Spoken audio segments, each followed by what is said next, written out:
So, Joaquin Phoenix and Todd Phillips' Joker. It might seem a bit like old hat to be talking about a movie that was released in 2019. Probably isn't going to be doing me any favors in regards to YouTube's algorithm. But I guess it just took me this amount of time to properly assess and articulate why I think this is such a great movie. So, one of the notable things about Joker was that it was an R rated comic book movie. Now, we've had those before, but none have done as successful as Joker did. It was R rated, it was a comic book movie, and to my knowledge, it was both the first R rated movie to surpass $1 billion and the first R rated comic book movie to surpass $1 billion. That's no small feat. Now, there are going to be some naysayers who would say that, oh, the only reason that this movie did well was because it was about a superhero property, yeah, and it was about the Joker, yeah.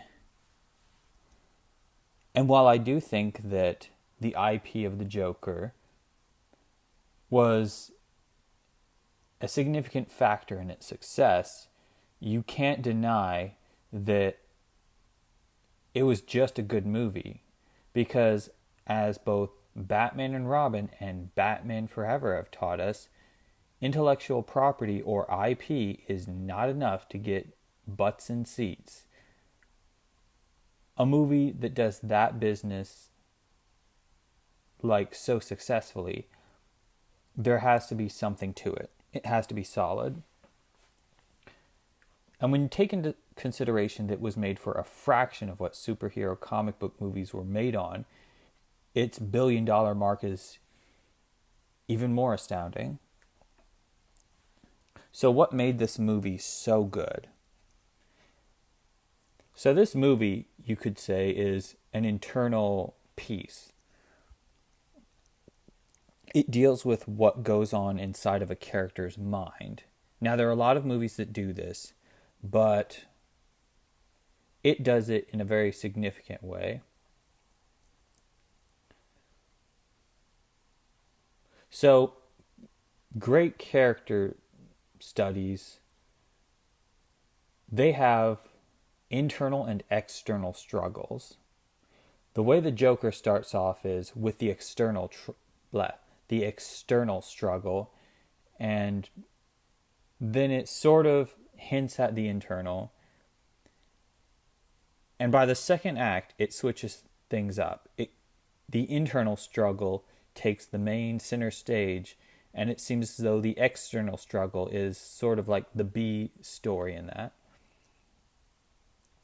So right away, we're informed exactly of Arthur Fleck, aka the Joker's state. He is just not happy in life, and he's everyone's punching bag. And who wants that? No one. And then we get updated on like the state of Gotham City, or as R. Kelly would say back in the day, Gotham City. Yeah. And then we get his home life and his aspirations. And we get really early on sort of the Joker's key underlying issue is he had an absent father figure. He didn't have anybody to show him the ropes or be like, hey, this is what it means to be a man, to be a responsible human being. And so he was left with this vacuum of a figure, and he kind of imprints that onto Robert De Niro's character, Murray Franklin. So that is like the key internal issue for him, is guidance. And we get that his mom is like obsessed with Thomas Wayne for some reason. That comes into importance later.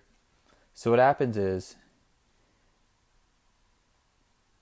in the second act, we get to see like, what? His father is Thomas Wayne? And this thing that clearly has been weighing on him his entire life. It seems like there's an answer, and that's what propels him.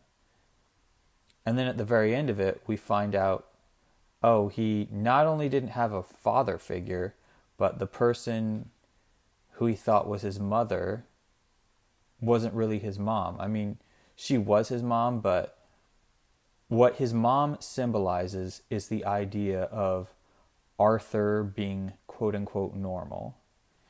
And spoiler alert for a 18-month-old movie, and the end where he basically like suffocates her with a pillow, that is him basically saying he was never meant to be normal at all, and him kind of embracing that. And the nail on the and then in the third act, we go back to the external, and this person who he revered as a father figure, Murray Franklin, shows that he isn't the knight in shining armor that Arthur thought he was. And that's when he basically totally becomes the Joker, and he kind of becomes his own guiding light, his own compass, and his compass is madness. And it's just so expertly constructed. It is like a game of chess. When Alfred Hitchcock had this thing of, when a main story doesn't get interesting or you don't know how else to take it, you have this device called Meanwhile Back on the Farm, and Joker makes expert use of that. As I said before, in Act 1, we have the external struggle established. All the problems with the city, with Arthur Fleck's life, and then we have the internal things, the missing father figure, him not feeling great. Second act, we reverse that. The internal struggle becomes the main through line, and the external becomes sort of the Meanwhile Back at the Farm, or the B storyline. And then by the third act, the external is the main focus and brings the story to a conclusion. And that's why this movie did so well for an R-rated superhero movie. Yeah, the IP, the intellectual property, had something to do with its success. Probably got more butts and seats. But even if this movie wasn't about Joker, say you take that out of the equation, I still think it would have done well, regardless. Because there were movies before superhero and comic book films, and they did well also. So, if there's any lesson to be learned from this, when you're writing a story and you make a script and you're trying to get something off the ground, it's very easy to put in filler material, like stuff that's just meant to kind of tide us over until like the next scene, because you can't think of anything better.